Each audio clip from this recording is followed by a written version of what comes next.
Pete Speranza, who is a business development principal at 301, the venture arm of General Mills, is going to be joining us.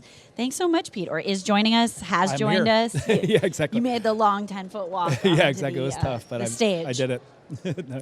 Pete, you're like a pro at this. I just recently went to Minneapolis and got to see the Minnesota Cup. Yeah, super fun, right? Yeah. What is the Minnesota Cup?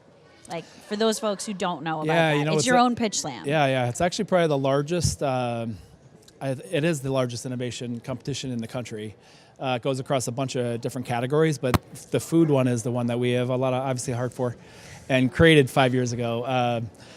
But what the fun part about it is it's probably the largest out of all the different categories, and the thing of it is it's just the food community that's already been there. It's kind of fun to kind of just re-engage the commitment to the community by the large CPGs, but also the fun smaller companies that were already there. But yeah, and there's some great companies that we find there. Like it's amazing. I was saying I'm kind of obsessed with Darling Pickle Dip, which I tried there, which is like pickles and cheese. I think there's some beans in there. Yeah. It's the odd sounding combination, but you eat one bite, and I like literally am like, okay, I'm gonna put the one bite on the plate, close the lid, and put it away. That's funny. Yeah. And the funny thing, even when we started it, we were even scared when we first did the food division, because we were like, all right, well, how many brands are gonna actually like show up? It was packed. I know, but we were our first year. We were like, well, what if we only get 5 brands or something? And then all of a sudden, like 80 brands came through the first time, and then every year since then, it's been 80 to 90 brands, and there's very little overlap. So it's like, all right, we just saw 300 companies that are probably 5 miles away from us in downtown Minneapolis, and we're just like, oh my God, we didn't even know all these brands existed. So it gave us, it even gave us a little bit more understanding. Like, we got to get pretty deep in the communities, because there's innovation coming from everywhere. I mean, and there was some pretty cutting edge products. I know there were some cricket-based products. Yeah, right. Like new salad dressings with different healthy fats in them. Yeah. Even like really cool takes on meal kits and totally right, convenience stores. Yeah. And a little bit of gin. I remember there was gin there too. There's always there's always craft brews and stuff, especially in the Minneapolis area. I mean, it's a high-end top. Why is General Mills? Why is it important for them to be involved with this organization?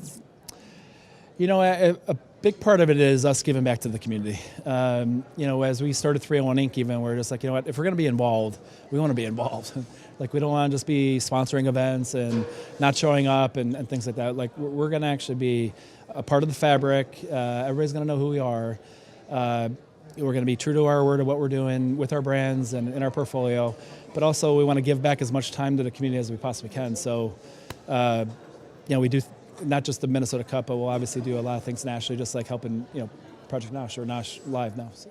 And after the Minnesota Cup, you also had like a food week, right?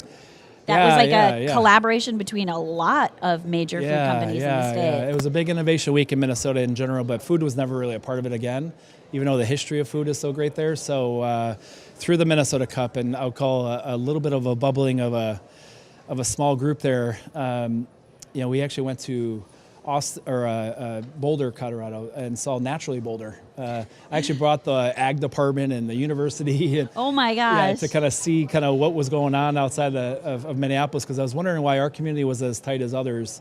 And as they seen that and saw the structure of Naturally Boulder, we actually kind of mimicked that to actually create an environment like that in Minnesota. And it's called Grow North. It's got an amazing woman that's running it right now, and just connecting those dots day in and day out in the food industry, when you have that much talent around there, has created a whole week's worth of basically programming that just went over the top and just did amazing. It was so much fun, but the topics were so dialed in on what's current today. But to your point on just some of the innovators that are already in the space, it just gives them a little bit more reason to believe that there's a lot of help and support in the area to get them to the next stage. I mean, I was blown away. I've been to Boulder. I've been to San Francisco, New York.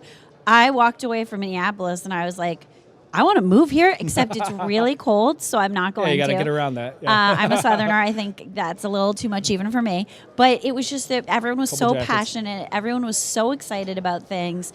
It was inspiring to see. And everyone was so friendly and warm. So nice and outgoing. Yeah, I mean, we always said, even with the big CPG companies that are actually there, that if you actually went into General Mills, even for that matter, and there's like 12,000 folks at our headquarters, and said to them, would you be willing to help an entrepreneur out if you could? Most of them would be, all of them would say yes. And then the next question would be how and where. So we're trying to create the how and where to actually re-engage the community, because there's so much talent there in the food space. It's like, it's almost sad to not have them interact as much as they are. So that was the motivation actually of Grow North, of how to get this 365-day connection in the food industry in Minnesota. It actually kind of almost created not just a spotlight in the city, but also a spotlight in the country around how great the food environment is there, how the innovation that goes on there is amazing. I mean, I don't think you quite realize, or at least I didn't being in Boston, the massive scope and number of people in the food industry in that area. I mean, when you think about the large companies that are based there. Yeah, if you just take Cargill and Land O'Lakes and Hormel and General Mills. Target. Well, then you go, then you go to Target and you go a ring outside of that. But even if you go even deeper and you say, all right, farmers market, Minnesota has the largest farmer market network in the whole country. Really? Yeah, if co-ops, some of the leading co-op organizations are headquartered out of Minneapolis for a reason, because that co-op network is probably the strongest in that region of the country as well. So if you take all those layers, you're just like, oh my God, all the support's there, from farmers markets all the way up. It's how to connect those dots a little bit better so everybody's playing with each other across the board. So, but to your point, the talent there that's in the food space and the history of all those companies are over 150 years plus. To not shine a brighter light for the world to see actually what's going on there is basically what we're chasing, because I think Minnesotans are basically very humble people, super nice. They don't like talking about themselves, but in reality they should.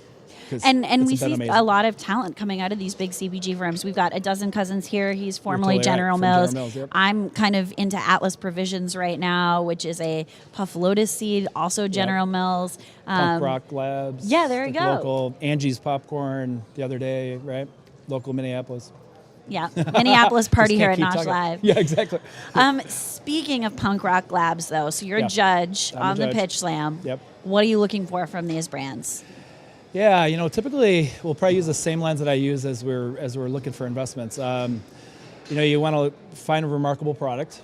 To start with, everybody talks about taste is first, which is only obvious, but at the same time, it's got to have a little bit of an it factor actually for us when we taste it. It's got to be one of those things that you're like, wow, this is something we should get behind. Then you look at the brand, and it's usually a brand that you want that's a little bit more probably expandable at this point because of how the market dynamics are right now, that you want to be able to play in probably one or more category, maybe within your in your set, but get into more categories than just one. So you want a brand that's flexible, and then basically it comes down to the team or the founder. That when you sit down with some of them, like Scott Jensen or others for Rhythm Superfoods, and just hear not just their story and passion, but just their vision of where they're going with that brand, because it's hard to get it on paper when it's that early, but when you just hear and you can feel it, it's just like, we got to be a part of this one. Kite Hill was the same way. I mean, we invested in relatively early, and they just raised another round of funding. Yeah, through us as well, but they were another one that we saw early, but at the same time, it was just like, oh my God, that trend is already coming, and we can see that they would be a great brand to be a part of, so we went early. But back to the show here, though, I'll take the same lens as I do there, and kind of give some good feedback, obviously, in those little areas that critical, I think are critical, strategic, too. Yeah, if they're going to think about future don't make investment anyone for cry, brands. Pete. Try. We're trying not. Yeah, it won't be too critical, but hopefully helpful. Yes, always helpful. Yeah. Well, thank you so much for joining me today. I'm looking forward to being problem. on stage this will with be you in great. a little bit and chatting about it.